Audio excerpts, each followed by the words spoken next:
The Estée Lauder Cosmetics empire's successor, Leonard A. Lauder, died with a fortune as spectacular as the lady who started it. He was one of the wealthiest private citizens in America, with an estimated net worth of $35 billion at the time of his death at the age of 87. However, his inheritance's actual effects reach far beyond financial indicators. This week's disclosures of Leonard's estate plan expose not just the astounding extent of his riches but also the morals he instilled in its dispersal. His $20 billion trust fund, which was established to give his 4 children to sons and 2 daughters a lifetime income, is the focal point of his legacy. The principal will be retained in perpetuity, and each child will receive yearly payouts of about $25 million.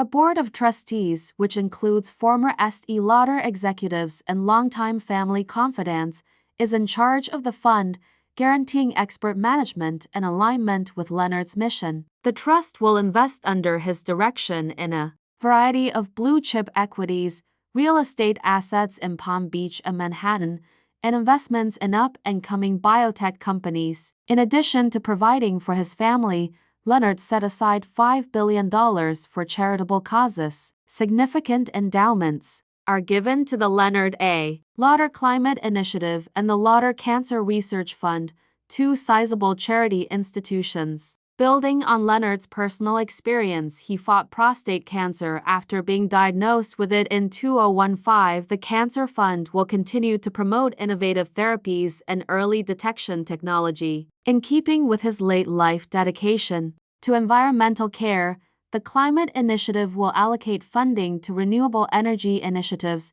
coastline restoration, and policy advocacy. Notably, Leonard insisted that these groups maintain their independence and have boards made up of climate scientists and medical professionals, respectively. The remaining assets, which come to almost $10 billion, will be distributed in smaller bequests. The most significant of these is the $500 million each given to the Whitney Museum of American Art and the Metropolitan Museum of Art in recognition of his and his mother's lifetime support of the arts. His grandchildren inherit historic New York residences, which are Upper East Side townhouses that have been designated as landmarks, provided that their architectural integrity is maintained. With a duty to uphold sustainable agricultural methods, the eldest grandson also receives a sizable part in their family's Napa Valley vineyard. The family's attorneys characterize Leonard's estate as painstakingly designed. Every year, he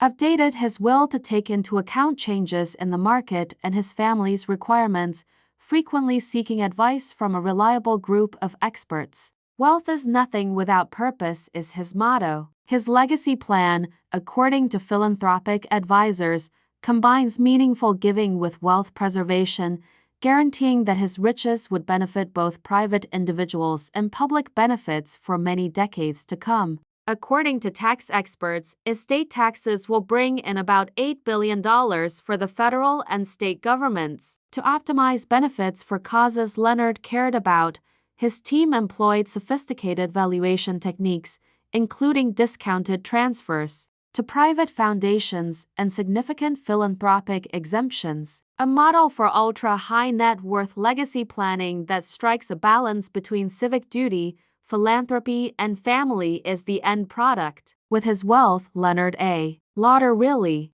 leaves no room for speculation. He illustrates the value of ethical wealth by his elaborate estate, which includes protecting the environment, fostering family, developing science, and enhancing culture. Perhaps his greatest legacy was his last deed, which demonstrated how riches, when used with conviction, can change people's lives all around the world.